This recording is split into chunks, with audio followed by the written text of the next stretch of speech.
I am appealing to the people of America tonight to help in carrying out a task that is important to them and to their government.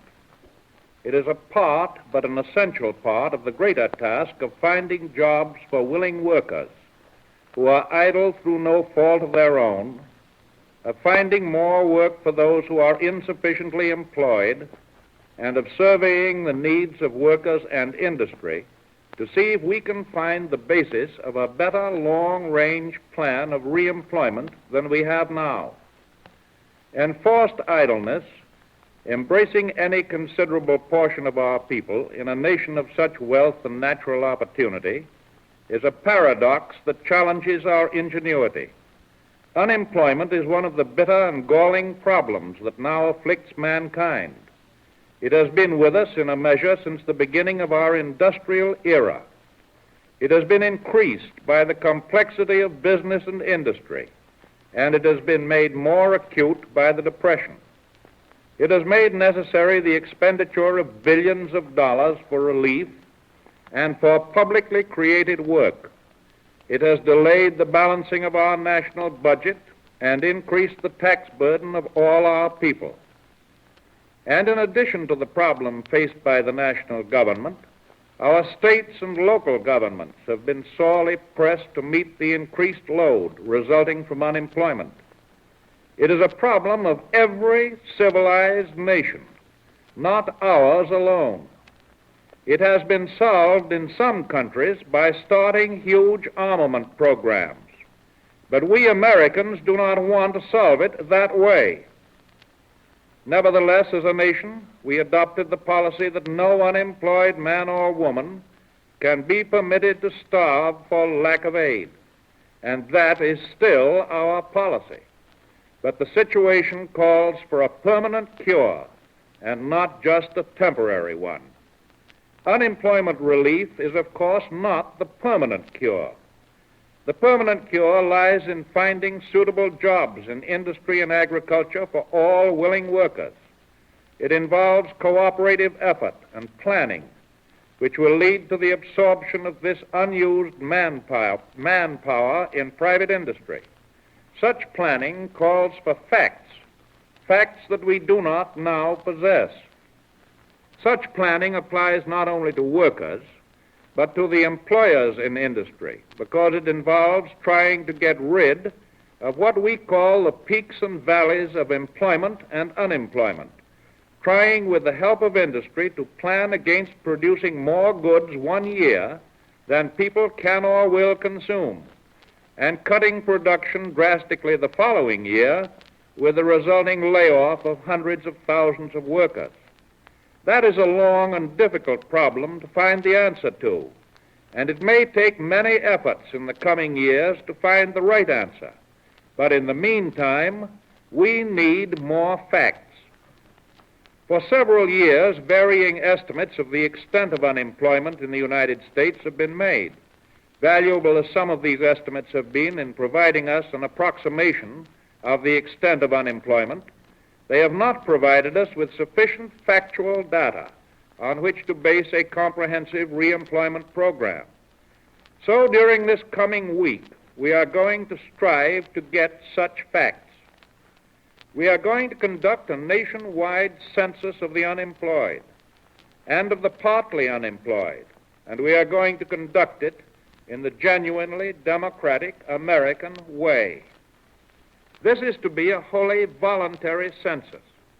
We are going to hold the mirror up to ourselves and try to get not only a true and honest reflection of our present unemployment conditions, but facts that will help us to plan constructively for the future. Only in a nation whose people are alert to their own self-interest and alive to the responsibilities of their citizenship could such a voluntary plan succeed. I am confident that this great American undertaking will succeed. Every effort is being put forth to make all of our people understand and fully appreciate its significance, and I am sure you will all give it your helpful aid as you have in previous efforts aimed at national improvement. efforts through which our people have shown their capacity for self-government.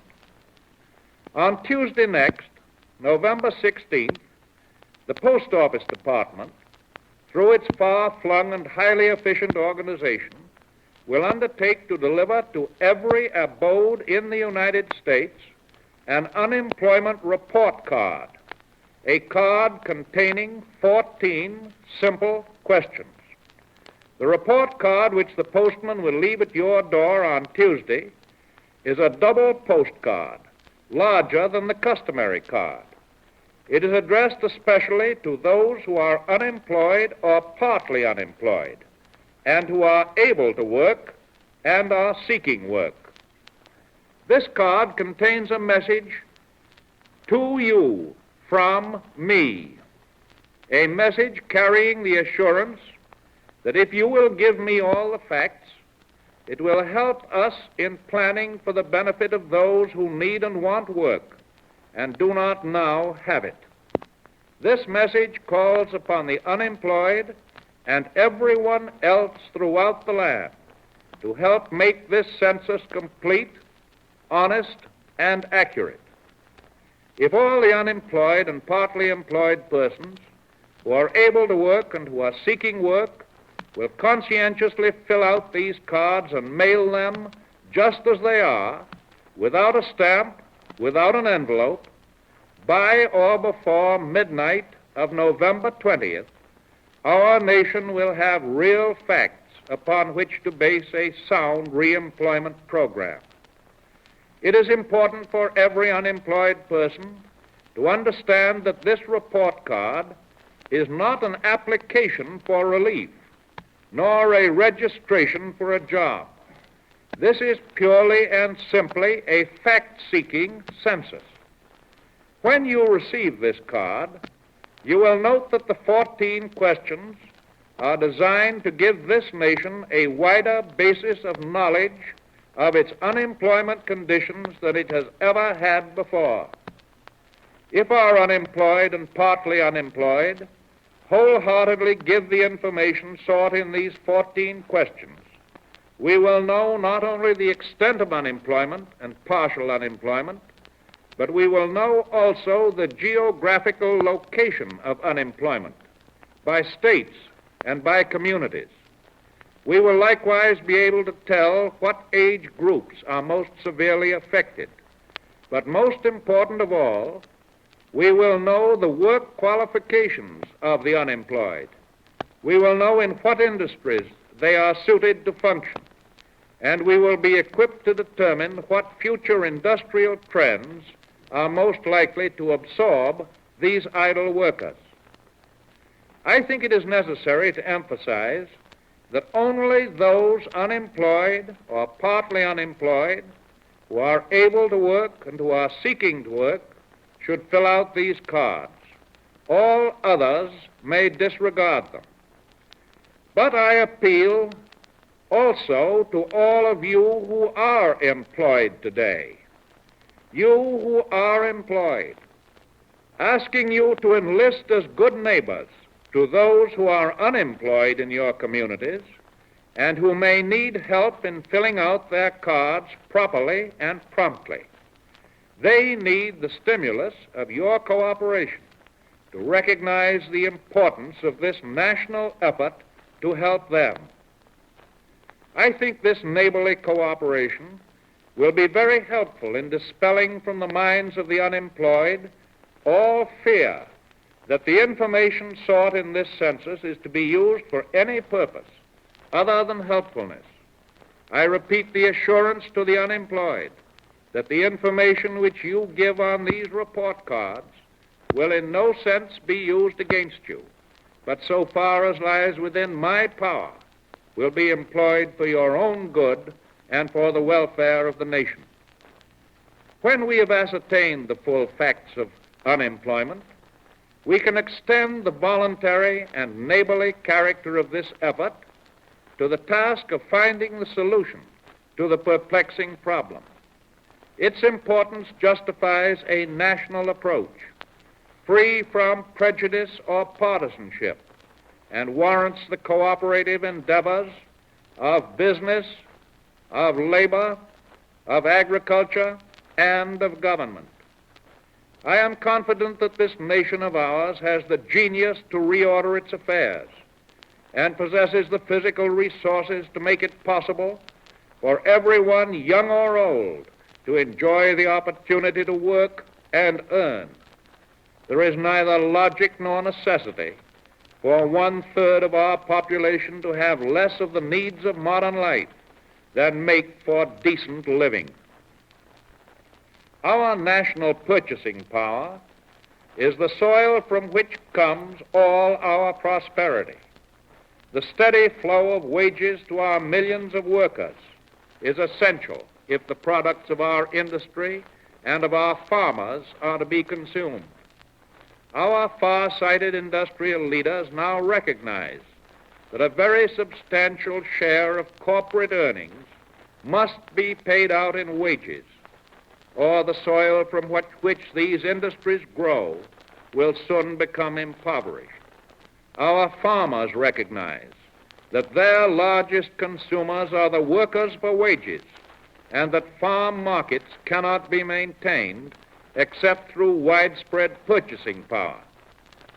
This unemployment problem is therefore one in which every individual and every economic group has a direct interest. It is a problem whose discussion must be removed from the field of prejudice to the field of logic.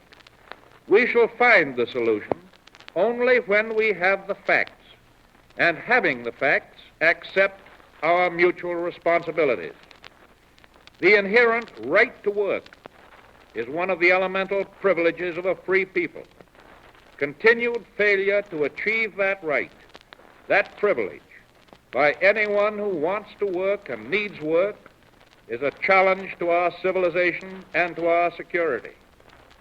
Endowed, as our nation is, with abundant physical resources, and inspired as it should be with the high purpose to make those resources and opportunities available for the enjoyment of all, we approach this problem of reemployment with the real hope of finding a better answer than we have now.